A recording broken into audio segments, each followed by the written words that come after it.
میرے بھائیوں، یہ پل صراط کا ذکر قرآن میں بھی اشارتاً موجود ہے۔ سورہ مریم کے اندر آپ کو 71 نمبر آیت مل جائے گی، پارہ نمبر 16 کے اندر۔ اعوذ باللہ من الشیطان الرجیم، بسم اللہ الرحمن الرحیم۔ دوزخ کے کانٹیکسٹ میں گفتگو کرتے ہوئے اللہ تعالیٰ فرماتا ہے وَإِن مِّنكُمْ إِلَّا وَارِدُهَا، اور کوئی بھی تم میں سے ایسا نہیں ہے مگر یہ کہ اسے دوزخ سے گزرنا پڑے گا۔ كَانَ عَلَى رَبِّهِ حَتْمًا مَقْضِيًّا، یہ تمہارے رب کی طرف سے تقدیر میں شدنی بات ہے، یہ ڈیسٹنی تمہارے لیے مقرر ہے کہ تم سب کو آگ کے اوپر سے گزرنا پڑے گا، چاہے کوئی جن ہے، انسان ہے، وہ پیغمبر ہے، صحابی ہے، تابعی ہے، نیک ہے، بد ہے، سب کو ایک دفعہ گزرنا پڑے گا۔ پھر کیا ہوگا؟ ثم ننجی الذین اتقوا ونذر الظالمین فیہا جثیا، پھر ہم نجات دے دیں گے اہل تقوی کو، اور جو ظالم ہیں ان کو گھٹنوں کے بل اسی دوزخ میں رہنے دیں گے۔ وَلِعَوْذُ بِاللَّهِ تَعَالَى اللہم اجرنا من النار، آمین۔ بخاری مسلم میں کئی ایک احادیث ہیں پل صراط کے حوالے سے۔ ایک وہ حدیث جو بخاری اور مسلم دونوں میں موجود ہے، اللہ کے محبوب صلی اللہ علیہ وآلہ وسلم فرماتے ہیں کہ قیامت والے دن اللہ تعالیٰ جہنم کے دونوں سروں پہ ایک پل رکھے گا، یعنی جہنم کو پار کرنے کے لیے ایک بہت بڑا پل رکھے گا۔ بخاری مسلم کے الفاظ ہیں سب سے پہلے میں اپنی امت کو لے کے اس کے اوپر سے گزروں گا، اور اس کے بعد باقی انبیاء بھی اپنی امت کے لوگوں کو اپنے ساتھ لے کر گزریں گے، اور ہر رسول کی زبان پہ سمیت میرے رب سلم رب سلم رب سلم ہوگا، اے اللہ سلامتی فرمانا، اے اللہ سلامتی فرمانا، اے سلامتی فرمانے والے رب سلامتی فرمانا۔ اب نماز کے بعد بھی مسلم شریف میں دعا ہے نا، اللہم انت السلام ومنک السلام تبارک یا ذا الجلال والاکرام، سلامتی۔ اور نبی علیہ السلام فرماتے ہیں یہ کلام بھی صرف انبیاء کر رہے ہوں گے، انبیاء کے علاوہ کسی کو کلام کرنے کی اجازت بھی نہیں ہوگی۔ آپ ویسے کہتے رہے کہ ہمارے بزرگ جو ہیں وہ پھڈا ڈال کے بیٹھ لیں گے کہ میں اپنے مرید لے کے ہی جانے میں۔ بخاری مسلم کہتی ہے کہ انبیاء کے علاوہ سب کی زبانیں ہوں گی گونگ، سوائے اس کے کہ وہ کہیں گے رب سلم رب سلم رب سلم۔ پھر نبی علیہ السلام فرماتے ہیں کہ بخاری مسلم کے الفاظ ہے کہ جب لوگ پل صراط سے گزر رہے ہوں گے نا، تو پل صراط کے دونوں جانب آنکڑے لگے ہوئے ہوں گے، جس طرح کے کانٹے ہوتے ہیں، اور وہ گزرنے والوں کو زخمی کر رہے ہوں گے، اور اٹھا اٹھا کے مجرمین کو دوزخ میں پھینک رہے ہوں گے۔ جیسے کرین کی آپ سمجھیں کہ وہ آگے کرین سے وہ چیزیں اچک کے پھینکی جاتی ہیں نا، تو نبی علیہ السلام فرماتے ہیں اس طرح وہ اچک کر جہنمیوں کو اس پل سے گزرتے ہوئے اچک کر پھینک رہے ہوں گے جہنم میں۔ اور نبی علیہ السلام نے یہ بھی فرمایا، بخاری مسلم کے الفاظ ہیں کہ ہر شخص اپنے اعمال کے مطابق گزر رہا ہوگا، کوئی سورین کے بل گھسٹتا ہوا جا رہا ہوگا، استغفر اللہ تو بولے، آپ سر اس منظر کو امیجن بھی نہیں کر سکتے۔ یہاں تو کہتے ہیں لوگ جو کچھ بھی ہے تیرے محبوب کی امت سے ہے، تو وہ امت کون سی ہے جو گزر رہی ہوگی؟ وہ آپ ہی لوگ ہیں، ہم لوگ ہی ہیں۔ اللہ تعالیٰ سلامتی کے ساتھ ہمیں گزار دیں، آمین۔ آپ نے اسلام فرمایا کہ بعض لوگ جو ہیں وہ یعنی تیز رفتاری سے گزر رہے ہوں گے، بعض گھسٹ کے اپنے اعمال کے مطابق گزر رہے ہوں گے، اور پھر لوگ کٹ کے دوزخ میں گر رہے ہوں گے۔ بخاری مسلم کے الفاظ ہیں اس پل سے کٹ کے دوزخ میں گر رہے ہوں گے، پھر وہ دوزخ میں رہیں گے یہاں تک کہ اللہ تعالیٰ ان کے لیے کوئی فیصلہ فرما دے۔ وَلِعَوْذُ بِاللَّهِ تَعَالَى، اللہ تعالیٰ کی پناہ، اللہم اجرنا من النار، آمین ثم آمین۔ صحیح مسلم میں ایک حدیث ہے، ابو سعید خدری کہتے ہیں کہ ہمیں یہ بات بھی پہنچی ہے کہ وہ پل جو ہے وہ تلوار کی دھار سے زیادہ تیز اور بال سے زیادہ باریک ہوگا۔ یہ الفاظ بالکل صحیح ہیں صحیح مسلم کے اندر۔ تو اس پل سے تو کوئی بندہ مہارت کے ساتھ بھی نہیں گزر سکتا، کوئی چائنی بھی نہیں گزر سکتا، وہ جو تو یہ اس کے اوپر سے گزرنا ایک معجزے والا معاملہ ہی ہوگا جس کو اللہ تعالیٰ نجات دے گا۔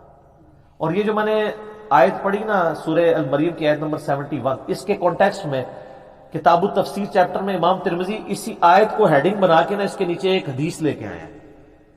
یعنی یہ جو میں نے کہا نا قرآن میں پل اسرات کا ذکر ہے، امام ترمذی کا بھی یہی فہم ہے. انہوں نے اس آیت کی ہیڈنگ بنا کے جامعہ ترمذی میں حدیث لی ہے بالکل صحیح سند کے ساتھ پل اسرات کے حوالے سے، کہ نبی صلی اللہ علیہ وآلہ وسلم نے ارشاد فرمایا کہ یہ پل اسرات جہنم پہ رکھا ہوا ایک پل ہے جس پر سے لوگوں کو گزرنا پڑے گا اور ہر شخص اپنے اعمال کے مطابق گزرے گا. بعض لوگ بجلی کسی تیزی سے گزر جائیں گے، جیسے آسمان سے ایسے بجلی کڑک کے نیچے پتہ ہی نہیں لگا ود ان سیکنڈز. بعض ہوا کی تیزی سے گزریں گے جو اس سے کم نیک ہوں گے. بعض گھوڑ سوار یا اونٹ سوار کسی تیزی سے گزریں گے، بعض بھاگتے ہوئے گزر جائیں گے، اور بعض جو ہیں وہ پیدل چلتے ہوئے، اور بعض سرین کے بل گھسٹتے ہوئے. سر اتنا لمبا پل، پتہ نہیں کتنی مسافت ہے. بلکہ بخاری مسلم میں الفاظ ہے، نبی نے فرمایا کہ اس پل کی لمبائی اللہ ہی بہتر جانتا ہے، مجھے نہیں پتا کتنی ہے. ہائے ہائے ہائے. اور بعض ایسے ہوں گے جو کٹ کٹ کے پھر دوزخ میں گر رہے ہوں گے، اور ان کا معاملہ پھر بعد میں اللہ تعالیٰ طے کرے گا کہ ان کے ساتھ کیا کرنا ہے. استغفر اللہ. جامع ترمذی میں ایک حدیث ہے، حضرت انس بن مالک جو حضور کو 10 سال تک وضو کرواتے رہے، بخاری مسلم میں آئے. ترمذی میں الفاظ ہیں، وہ کہتے ہیں یا رسول اللہ کیا اس دن آپ میری شفاعت کریں گے؟ فرمایا میں کروں گا. تو یا رسول اللہ مجھے اپنا پتہ بتا دیں، میں آپ کو کہاں تلاش کروں. انہوں نے انشور کیتا ہے. آپ نے فرمایا تم پورے صراط پہ آ جانا. آئے ہائے ہائے. تم مجھے پورے صراط پہ دیکھ لینا، میرے امتی گزر رہے ہوں گے، میں ان کے لیے سلامتی کی دعا کر رہا ہوں گا. کہا یا رسول اللہ میں پورے صراط پہ نہ پاؤں. تو آپ نے فرمایا کہ پھر تم میزان عمل پہ آ جانا، جہاں لوگوں کے نامہ اعمال تولے جا رہے ہوں گے. نبی علیہ السلام کا نامہ اعمال نہیں تول رہا ہوگا، آپ کو تو اللہ نے امن دے دیا نا، انا فتحنا لک فتحا مبینا. اور بخاری مسلم میں حدیث ہے، حدیث شفاعت کے سارے نبیوں سے لوگ ہوتے ہوتے حضرت عیسیٰ کے پاس جب اینڈ پہ آئیں گے نا تو وہ کہیں گے بس ایک ہی شخص ہے جس کو امن ملا ہوا ہے، تو محمد رسول اللہ کے پاس جاؤ، وہ شفاعت کریں گے. تو آپ علیہ السلام اپنی امت کی خاطر ہی یعنی میزان عمل پہ تکلیف کاٹ رہے ہوں گے. کہا یا رسول اللہ میزان عمل پہ بھی نہ پاؤں تو کہاں جاؤں؟ فرمایا پھر تم حوض کوثر پہ آ جانا، میں وہاں پہ اپنے امتیوں کو مشروب پلا رہا ہوں. بخاری مسلم میں درجنوں احادیث ہیں، آسمان کے ستاروں کے برابر اس کے برتن ہیں، اور جو ایک بار پیے گا وہ کبھی پیاسا نہیں ہوگا. جنت میں لوگ مشروب لذت کے لیے پئیں گے، پیاس کی وجہ سے نہیں پئیں گے. ان کا یا رسول اللہ اگر آپ مجھے پل صراط پہ بھی نہ ملے، میزان عمل پہ بھی نہ ملے، اور آپ صلی اللہ علیہ وآلہ وسلم حوض کوثر پہ بھی مجھے نہ ملے، تو پھر میں آپ کو کہاں تلاش کروں؟ آپ فرمایا تم مجھے تلاش کرنا، میں ان 3 میں سے کسی ایک جگہ پہ ہوں. تو بخاری مسلم میں پھر یہ بھی آتا ہے کہ میرے حوض کوثر پہ کچھ لوگ لائے جائیں گے، میں کہوں گا اصحابی اصحابی، یہ میرے ساتھی ہیں. تو مجھے بتایا جائے گا کہ آپ کے بعد یہ دین سے الٹے قدم پھر گئے تھے، انہوں نے دین میں بدعتیں جاری کرتی تھی. آپ فرماتے ہیں میں کہوں گا سحقا سحقا لمن غیر بعدی، کو دور کر دو مجھ سے، میرا ان سے کوئی تعلق نہیں ہے. بخاری مسلم میں الفاظ ہیں، عبداللہ ابن ابی ملیکہ جب یہ حدیث بیان کرتے تھے تو کہتے تھے اے اللہ ہم تیری پناہ میں آتے ہیں اس چیز سے کہ تیرے نبی کے وفات کے بعد ان کے دین سے الٹے قدم پھر جائیں. یہ وہی لوگ ہیں جو حضور کی وفات کے بعد مرتد ہو گئے تھے، مسلمہ کذاب کے ساتھ مل گئے، منکرین زکوٰۃ میں شامل ہو گئے، سیدنا ابوبکر کے خلاف کھڑے ہو گئے. اور یہ صرف قانوناً صحابہ کے بارے میں صرف یہ حدیث نہیں ہے، عام امتیوں کے بارے میں الگ سے حدیثیں ہیں بخاری مسلم میں. یہ نہ سمجھیں کہ پچھلے لوگوں کے لیے، قیامت تک کے لیے جن لوگوں نے دین میں بدعتیں جاری کی ان کے لیے حدیثیں ہیں، اس میں امتی کے الفاظ بھی ہیں، وہ بھی بخاری مسلم ہے. اور امت کیا کر رہی ہے؟ صحیح مسلم میں حدیث ہے، نبی علیہ السلام ایک دن اتنا روئے اور ساتھ ساتھ آیتیں پڑھ رہے ہیں قرآن کی.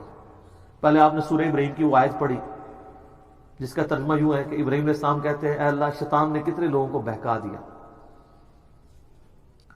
تو جو شیطان کے رستے پہ چلا میرا اس سے کوئی تعلق نہیں ہے، یعنی اعلان برات کر دیا اپنے ماننے والوں سے. پھر آپ نے سورہ مائدہ کی وہ آیات پڑھی جس میں حضرت عیسیٰ علیہ السلام کی اور اللہ کی قیامت کے دن گفتگو ہوگی. اس میں عیسیٰ ابن مریم کہیں گے اے اللہ جب تک میں ان میں موجود تھا میں ان پر گواہ تھا، جب تو نے مجھے اٹھا لیا پھر تو اور تیرا ان کا تیری مرضی، ان کو عذاب دے یا چھوڑ۔ اعلان برات، تو حضور نے کہا کہ یا اللہ ابراہیم نے بھی اپنی امت سے اعلان برات کر دیا، عیسیٰ نے بھی کر دیا، لیکن میں کہتا ہوں میری امت، میری امت۔ اور صحیح مسلم کے الفاظ ہیں، حضرت جبرائیل علیہ السلام آئے اور کہا کہ اللہ نے مجھے آپ کی طرف بھیجا ہے اور کہا کہ میرے محبوب سے پوچھو کہ اس کو وہ کون سی چیز ہے جو غم زدہ کر رہی ہے، حالانکہ اللہ کو سب کچھ پتا تھا۔ آپ نے فرمایا میری امت۔ تو جبرائیل علیہ السلام نے پھر اللہ کی طرف سے بشارت دی کہ نبی علیہ السلام کو کہ اللہ تعالیٰ فرماتا ہے کہ اے نبی آپ غم زدہ نہ ہو، ہم آپ کو آپ کی امت کے معاملے میں قیامت والے دن رسوا نہیں کریں گے۔ تو سبحان اللہ تو ہم پڑھتے ہیں، لیکن ہمارے ایسے کرتوت نہ ہو کہ سحقن سحقن لمن غیر آبادی نہ ہو جائے کہیں، سحقن سحقن لمن بدل آبادی نہ ہو جائے کہیں، یہ بھی تو چانسز ہے۔ استغفر اللہ واتوب الیہ۔ نبی علیہ السلام نے تو اپنی محبت کا حق ادا کر دیا، اور مسلم شریف میں حدیث ہے قیامت کا دن وہ ہے کہ جب ابراہیم علیہ السلام بھی میری طرف متوجہ ہوں گے، جس دن کوئی بھی اللہ کی بارگاہ میں کلام کرنے والا نہیں ہوگا، میں ابراہیم علیہ السلام کی سفارش بھی میں کروں گا۔ حضور کی سفارش کے بعد انبیاء کو بولنے کا موقع ملے گا۔ اسی پہ وہ اعلیٰ حضرت کا شعر ہے نا، وہ جہنم میں گرا ان سے جو مستغنی ہوا، ہے خلیل اللہ کو حاجت رسول اللہ کی۔ بل ہم شعر کہہ سکتے ہیں، ہم محبت کے لیے نعرے مار سکتے ہیں، لیکن نبی علیہ السلام نے جو امت کو تعلیمات دی تھیں حجۃ الوداع کے موقع پر، غدیر خم کے موقع کے اوپر، امت نے کسی ایک وصیت کا بھی پاس نہیں کیا۔ اب یہ ایک دردناک ٹاپک ہے، جتنی مرضی بات کی جائے نہ ختم ہونے والی ہے۔ بس اس کو اسی پہ کنکلوڈ کرتے ہیں کہ اللہ تعالیٰ قیامت والے دن ہمیں اپنی رحمت کاملہ سے اپنے محبوب صلی اللہ علیہ وآلہ وسلم کی شفاعت کے ساتھ قیامت کی ساری ہولناکیوں سے بلا حساب و کتاب جنت میں داخلہ عطا فرمائے۔ آمین ثم آمین۔ ٹھیک ہو گیا۔